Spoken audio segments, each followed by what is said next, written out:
안녕하세요. 에이스입니다.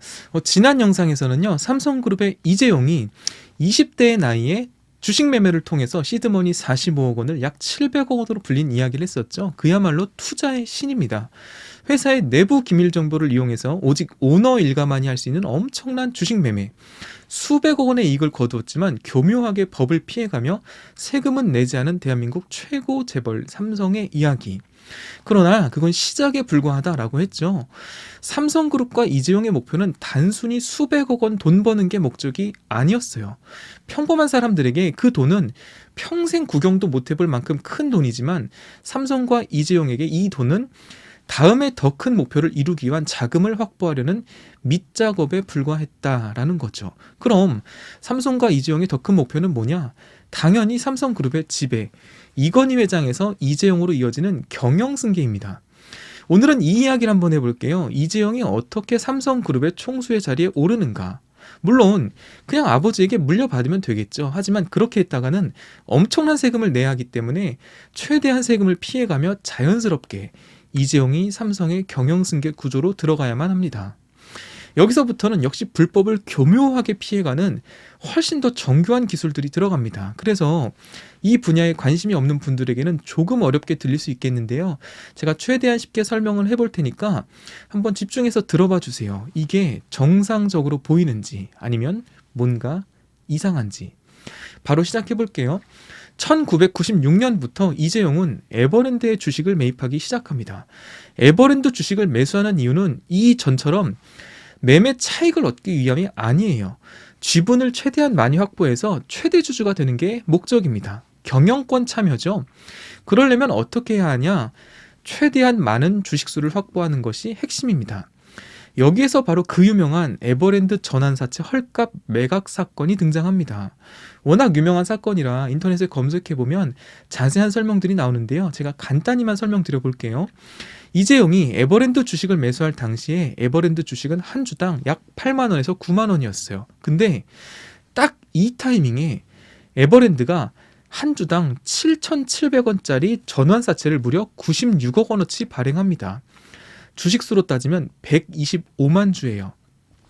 전환사채가 뭔지 자세히 설명하면 너무 길어지니까 간단히만 말씀을 드리면 에버랜드가 사채를 발행했는데 그 사채는 만기가 되면 정해진 가격의 주식으로 전환해주는, 바꿔주는 사채인 거예요. 정해진 가격이 얼마다? 7,700원. 에버랜드 당시 주가가 8만원대였는데 10분의 1이라는 말도 안 되는 가격으로 전환사채를 발행했어요. 이 전환사채는 가지고만 있으면 그냥 무조건 개이득입니다. 그런데 이렇게 말도 안 되게 싼 가격으로 발행된 전환사채의 97%를 이재용과 동생들이 매수하게 됩니다. 이 방법을 통해서요, 이재용은 에버랜드의 지분을 25%나 보유한 최대 주주가 됩니다.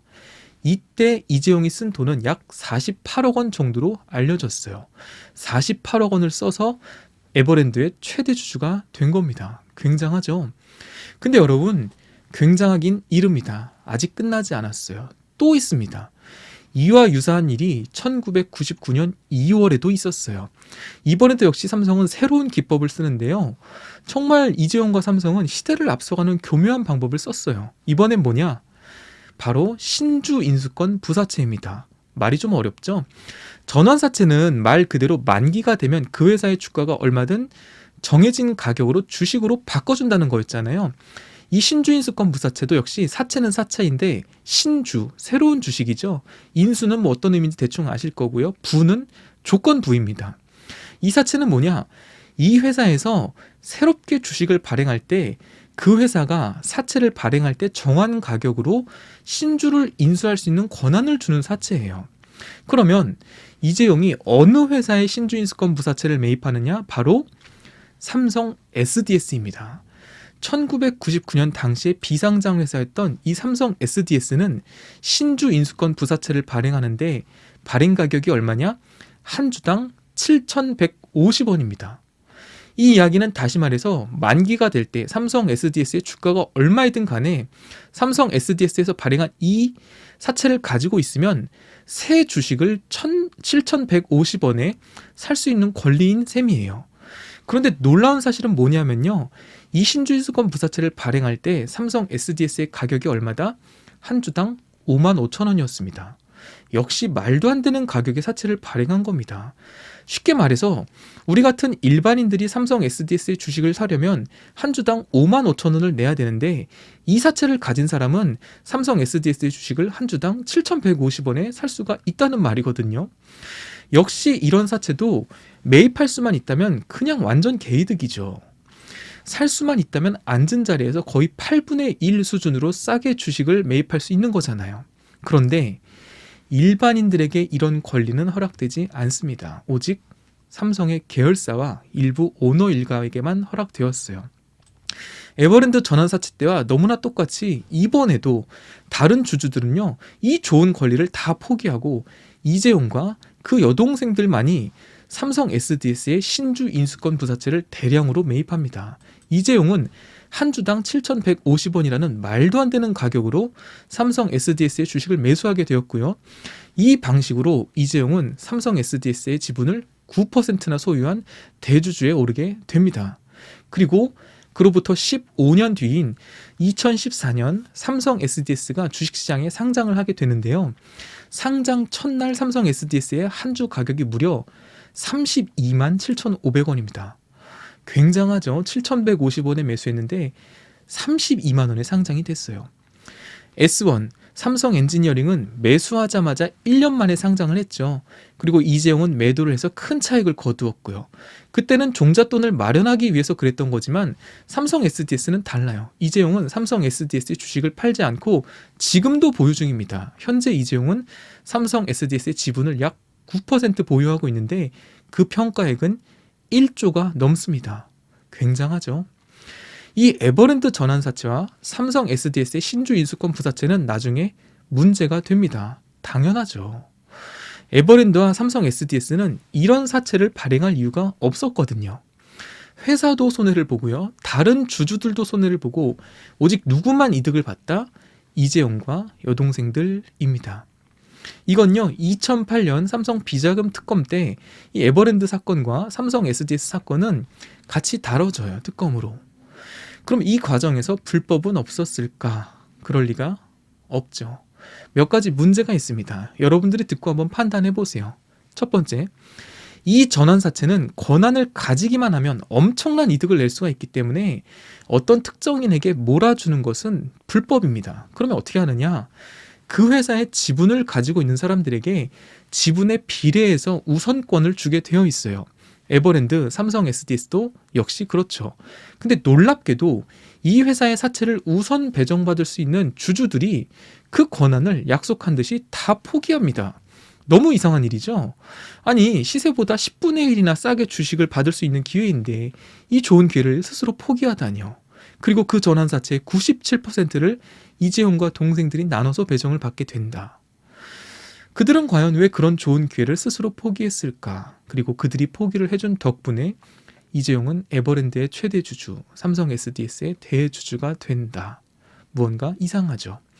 두 번째, 에버랜드가 전환사채를 약 100억 원어치 발행했다라고 했었죠. 주식수로 따지면 125만 주라고 했습니다. 근데요, 여러분, 신기하게도, 아니 아주 이상하게도 이 당시 에버랜드의 총 주식수가 약 70만 주였습니다.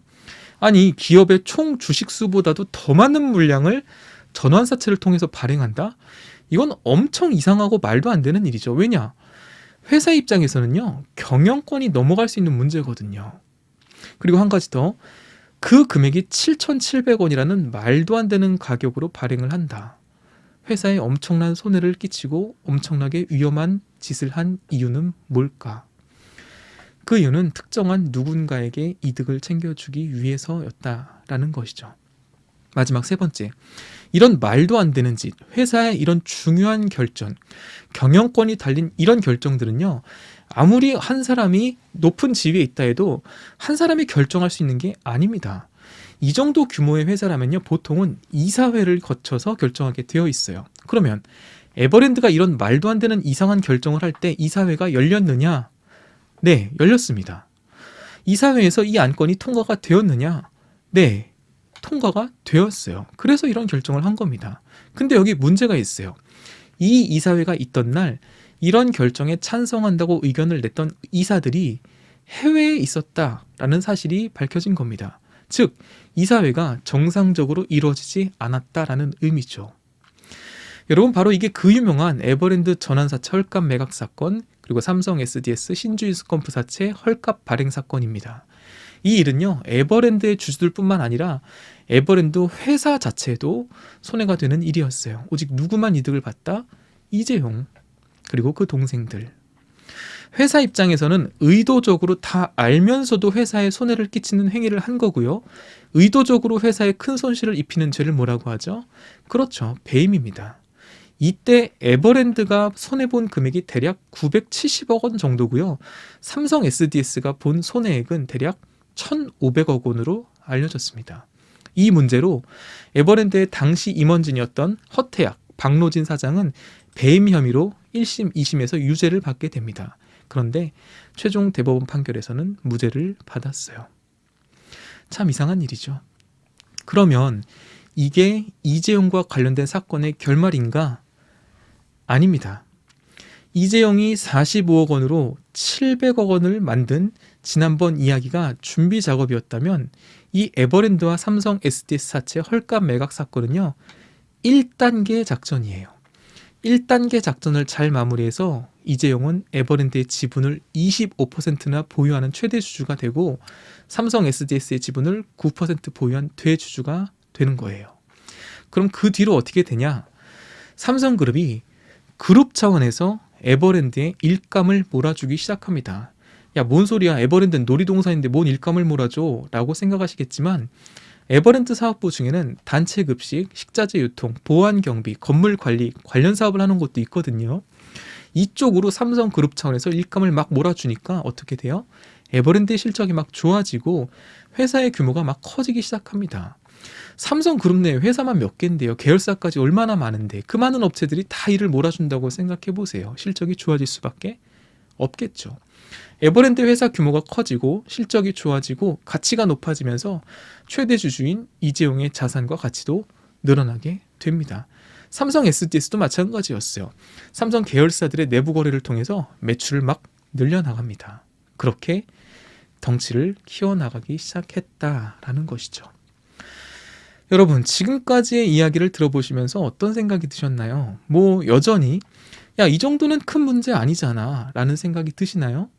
잘 태어나는 건데 그 정도야 어때? 배임 정도야 어때? 회사에 1천억 손해 끼친 거 그거 별거 아니잖아. 자랑스러운 대한민국 재벌 기업 1등 기업 삼성인데 1천억 원 정도는 해먹어도 되지 하면서 다 넘어갈 수 있나 라는 거죠. 그런데 여러분, 아직도 끝이 아닙니다. 오늘 다룬 이 이야기도요, 1단계 작업일 뿐이에요. 이 또한 다음 영상에서 이야기할 삼성그룹의 본격적인 경영승계 작업에 비하면 애교 수준입니다. 다음 영상에서는요, 제가 이재용이 어떻게 삼성그룹의 최고 자리에 오르게 되는지에 대한 이야기를 한번 해볼게요. 그 이야기가 핵심이거든요. 삼성그룹에 대한 이야기, 여러분들의 생각은 어떠신가요? 긴 영상 시청해주셔서 감사합니다.